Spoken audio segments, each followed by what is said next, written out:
今日はヨーロッパで一番有名な民族音楽、ケルト音楽のスタイルを解説していくよ。ケルトは本来アイルランドを中心としたかなり狭い地域の民族音楽なんだけど、ケルト音楽の魅力的な曲調に影響されて、さまざまな地域でケルト風の音楽が作られた。そして現代ではケルトの民族音楽よりもケルト風音楽の方が有名になってしまったね。今回のテーマはケルトの民族音楽だけど、ケルト風音楽の方に興味のある人も多そう。先にケルト風音楽のスタイルについても実例なしで簡単に紹介しておくよ。まずは有名なケルティック。民族音楽とケルト風音楽両方の曲調が出る。いろいろな曲に合う万能スタイルだけど、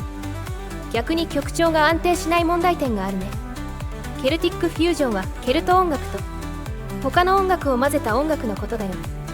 民族音楽特有の癖が薄めだからケルティックよりも自然な感じになる。ケルティックフュージョンは明るめの曲調になるから、暗くしたいならケルティックニューエイジがいいよ。軽いケルト風要素を曲に入れたいならこの3種類のスタイルで用は足りると思う。もっとケルトの要素を強めたいのならこの後のケルト民族音楽のスタイルを使おう。今日解説するスタイルはアイリッシュフィドル、フォークホーンパイプ、ケルティックハープ。まずはスタイル単独の曲調をインストとボーカル曲で聴いてみてね。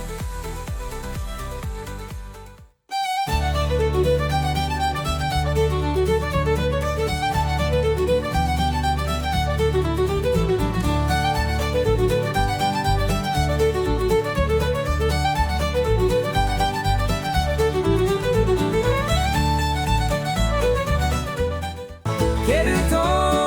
の風が吹く、魂を解き放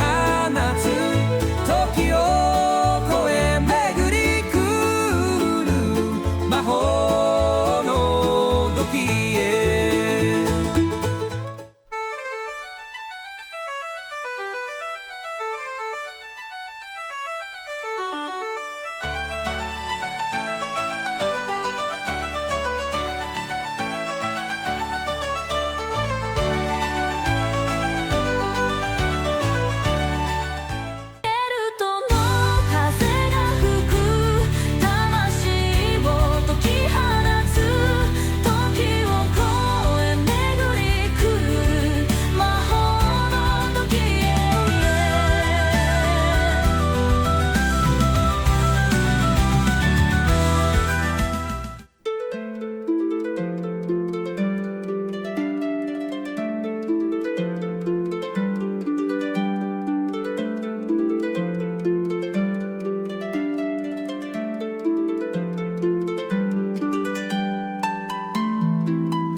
3種類のケルト民族音楽のスタイル、それぞれの特徴を聞いてもらったよ。アイリッシュフィドルはフィドルの音がメイン、そして強い軽快さを曲に与えるよ。フォークホーンパイプはバグパイプのようなケルト地方の管楽器の音がメインになるよ。ケルト特有の軽快さもあるけど、重い音、暗い雰囲気の方が出やすいかな。ちなみによりバグパイプが強いスタイル、グレートハイランドバグパイプもあるけど、あまりにも文字数が多すぎるという理由で残念だけど今回の動画ではボツにしたよ。文字数が多いスタイルって入力が面倒であまり使わなくなっちゃうんだよね。ケルティックハープはハープがメインになるよ。そしてフィドルとバグパイプの音が消える。大抵のケルト風のスタイルはフィドルかバグパイプの音が鳴るんだ。だからその2種類の楽器の音が弱まる。ケルティックハープは珍しい効果と言えるね。ただ弱いハープの音がメインになるので伴奏が静かになりすぎる欠点はある。それじゃ次はこの3種類のスタイルと別のスタイルを混ぜてみようか。混ぜるスタイルはチルウェーブ、三味線、シンフォニックメタルにしたよ。ケルトの数が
き放つ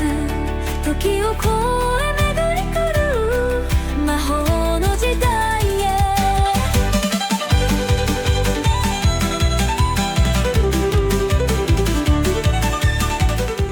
ケルトの風が吹く魂を解き放つ時を越え巡り来る魔法の時代へ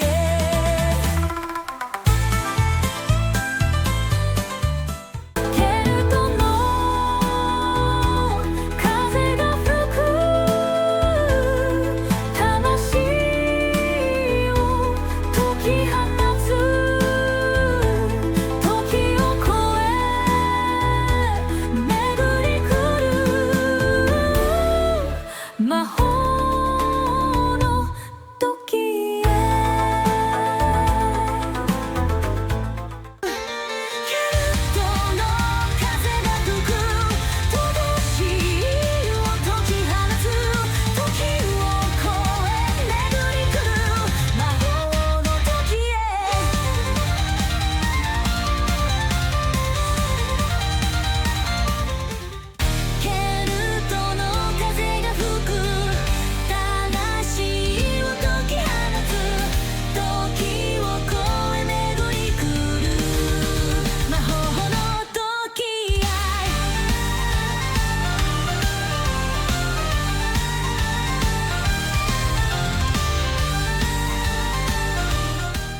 ケルトの風が吹く魂を解き放つ時を越え巡り来る魔法の時代へ3種類のケルト民族音楽のスタイルと他の曲を混ぜた時の変化を聞いてもらったよ。ケルティックと比べると癖は強めだから好き嫌いは分かれるかもしれないね。でもケルティックで出せない曲調を出せる、それは魅力的な効果だと思うよ。癖を抑えたい場合は動画の冒頭で紹介したケルト風音楽のスタイルを使うといいよ。それじゃまたね。